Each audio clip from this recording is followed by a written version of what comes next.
Primera pregunta es, ¿ordenó la macroeconomía, Milei?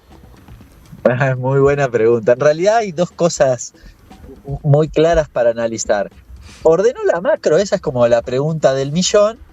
Y si ordenó la macro, ¿a qué costo diría? Porque Sí. esto es muy importante, porque hay mucha gente, a mí me preguntaron, sobre todo la semana pasada, bueno, pero ordenó la macro, ¿cómo está? Y ahora la Argentina va. Bueno, paremos un cachito, porque el costo del ordenamiento de la macro fue realmente muy elevado. En materia de actividad, estamos hablando de al menos 3 puntos de caída, si le sacamos el agro 5, y en materia, sobre todo, de salarios, jubilaciones y demás, que además, por cierto, han sido el ancla inflacionaria. En algún momento se acuerdan que el gobierno decía el ancla va a ser la cuestión fiscal. Bueno, mentira, el ancla eran los salarios hasta el día de hoy. Yo hace unos días hablaba con algunos gremios y me confirmaban que la Secretaría de Trabajo, para homologarte un acuerdo paritario, tiene que estar por debajo de 1,4 en noviembre o 0 en diciembre.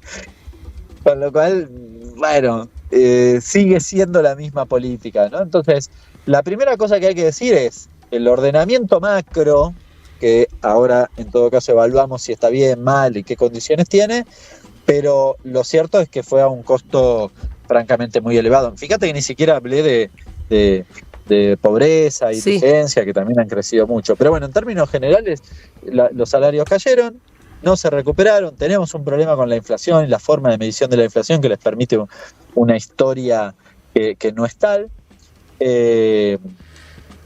Con independencia de lo que la sociedad perciba de lo que Milei hace, Sí. eso me parece que... Bueno, ahí hay otro tema, ¿no? Objetivo. Por un lado, como se ve que todavía se sostiene la popularidad de Milei y las expectativas en que la economía en algún momento mejore o, qué sé yo, repunte. ¿Hay alguna posibilidad de que esto suceda? Vamos a un escenario similar al de la década de los 90, de fragmentación, Claro. de heterogeneidad, si querés, en la cuestión productiva, dentro de los sectores, en algunas actividades en particular, y lo mismo podemos decir en materia salarial.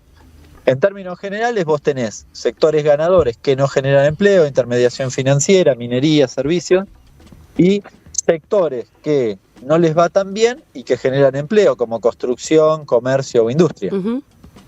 Esta es una primera heterogeneidad y todo indica que eso se va a profundizar. Si lo pensás un segundo, vos decís, bueno, pero quizás, como pasó en parte en la década de los 90, la actividad económica termina recuperándose. El problema es que la gente no va a ver las mieses del éxito, digamos, de esa recuperación, porque está inserta en actividades que no les va a ir tan bien. Es decir, si la minería le va a ir muy bien, probablemente le va a ir muy bien. ¿Puede duplicar la cantidad de puestos de trabajo? Sí, no mueve el perímetro. No, porque la minería, ¿cuántos puestos de trabajo genera? Sí, debe generar 200.000 registrados, tal vez un poco más, 400 supongamos. Sí, no es un número significativo, estoy exagerando para que tiene que duplicarlo, ¿no? Pero digo, supongamos que vayamos a ese punto, el escenario no es trascendente en una Argentina que tiene 6,5 millones de trabajadores registrados, ¿no? Privados. Hernán, ¿había otro camino? Sí, claro, sí. Esa es una buena pregunta que después quedó como en el camino. Lo digo porque viste que hay muchos sectores, justamente veníamos hablando de esto, ¿no? Ordenó la macro, bueno, sí, pero ¿a qué precio tan alto? Pero que hay sectores que incluso opositores a Milei que por ahí dicen, bueno, alguien tenía que hacer el trabajo sucio. ¿A vos te llega algo de eso? Y uno dice, bueno... A mí me parece muy poco creativo que los jubilados garpen el ajuste, que garparon un tercio del ajuste, hasta el día de hoy que les estás quitando los medicamentos. Pero la verdad que me parece bastante poco creativo. Después la sociedad, de nuevo, lo puede percibir bien, mal, más o menos lo que sea. Pero me parece muy poco creativo. Me animo casi a aseverar que un ajuste de estas características lo hacía cualquiera. Si no te importaba el costo, lo hacía cualquiera. Pasa es más, que no hay costo. No, le reivindicamos a Milei eso, que lo hizo a cualquier costo y que la sociedad no lo putea. Pero lo hizo a cualquier costo lo hacía medio cualquiera. El objetivo era que vos no le pegaras a la actividad de manera sustancial y que no le pegaras al bolsillo de los trabajadores. Ujú. Eso era un poco la cuestión. Parece de trazo grueso, pero es básicamente eso. Bueno, no pasó. Y había otros mecanismos. Sí, podías reducir el déficit de otra forma. ¿Cómo cuál? Digamos, cargándoselo a otro. Y este gobierno redujo bienes personales, la alícuota de bienes personales, no lo hubieses hecho. Este gobierno no se metió con ninguna discusión de lo que era la separata de... No importa, con las exhibiciones de impuestos que tienen Sí. los grandes, por poner uno, Mercado Libre, que sigue teniendo los beneficios de la ley del conocimiento, sin sentido, o Globan. Nada, podías haber hecho otras cosas. Esto significa que no hubiese tenido ningún impacto en actividad y en términos sociales. No, probablemente sí, pero no de esta magnitud.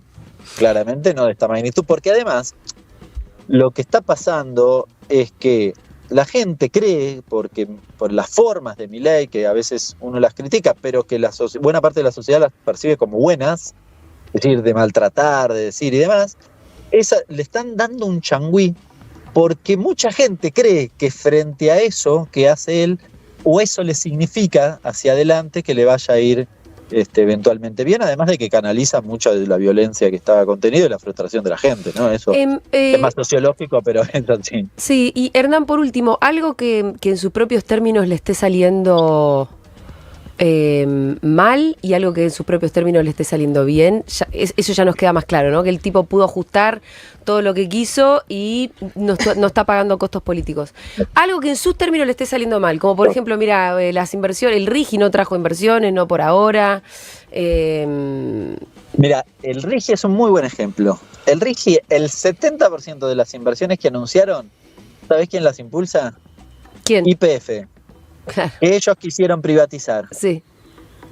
¿No? El topo del Estado se nutre de la principal empresa privada estatal para que funcione. Para inflar las inversiones. Para intentar que aparezca como funcionando. Es decir, no tuvo éxito. Si querés, lo que no lograron fue levantar el cepo. Eso no lograron. Sí. Y no lograron acumular reservas, que son dos cosas muy importantes. Sí.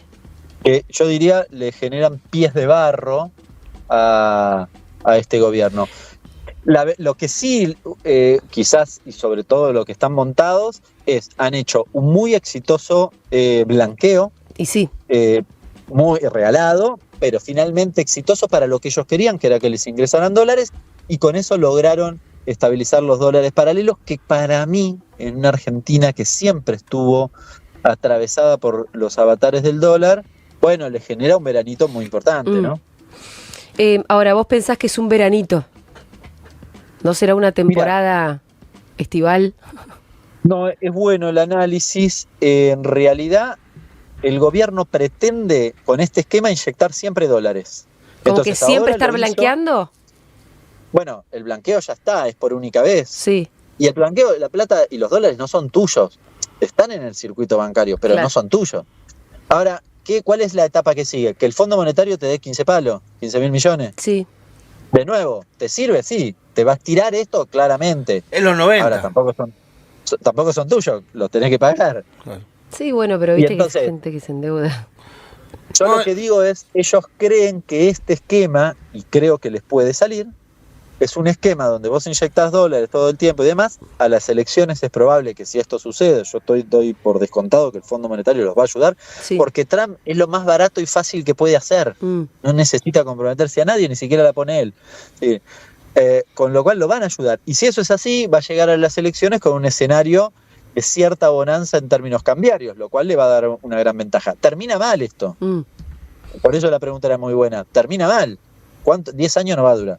Pero termina mal. Cuando te faltan los dólares, agravaste todo esto. Todo lo que estás haciendo es agravando ese escenario, ¿no? Porque no hay una generación genuina, ¿no? De dólares por la actividad o por alguna cosa así, sino más endeudamiento. Hernán, muchísimas gracias. Abrazo grande. Un abrazo a Hernán Lecher, haciendo un poquito desde CEPA esta especie de balance anual.